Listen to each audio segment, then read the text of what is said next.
Good morning. I pray God will richly bless you today as you go through this day that He's given us. And I pray that we'll be like the verse I have said many, many times as in opening up a devotion. This is the day He's made for us.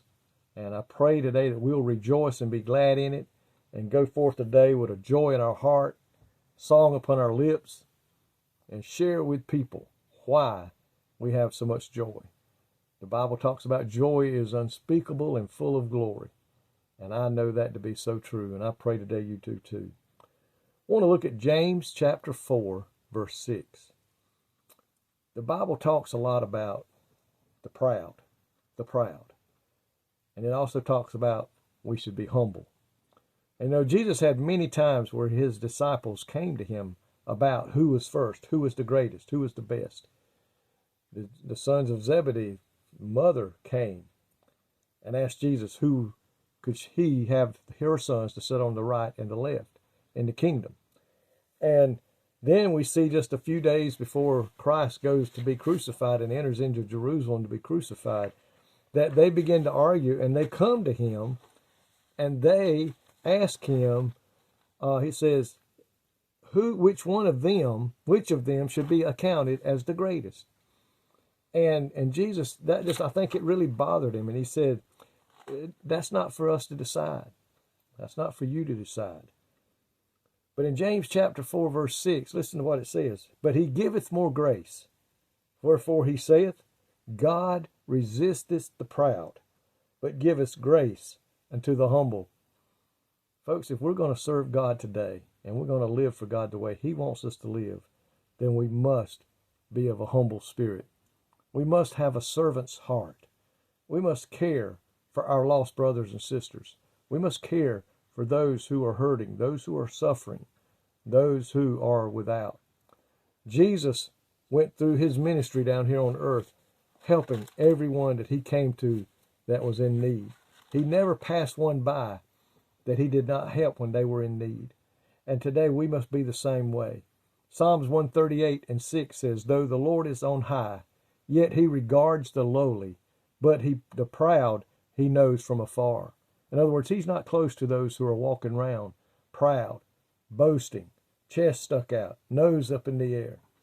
Proverbs 6 and 5 says, everyone proud in his heart is an abomination to the Lord. Though they join forces, none will go unpunished.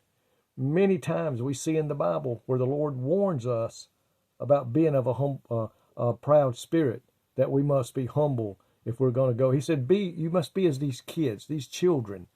Humble yourself down as these children and be converted if you're going to go into heaven. Nowhere do you see the proud entering in. In Proverbs 6, 16 and 17. And these two verses, there are 6 things that the Lord hates. The first one listed is a proud tongue. Folks, I think Jesus is trying to tell us something. We must be humble. We must have a servant's heart if we expect to make heaven our home. The enemy would like nothing more than to get us all proud, to get us to think that we are the best. We are number one. We're the greatest. But we can't do that. We must be on guard against that. That will destroy the fellowship between brother and sister in the Lord. That will destroy a church being effective for God.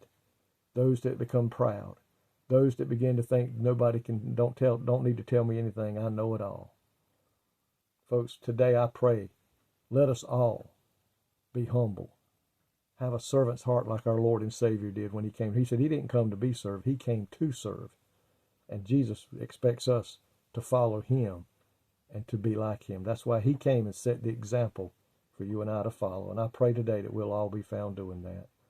Lord, I thank You today for Your precious word that You give to us, that teaches us the way we should live, the way that You would have us to go. And Lord, I pray today that we as children of God will be found doing that to the best of our ability.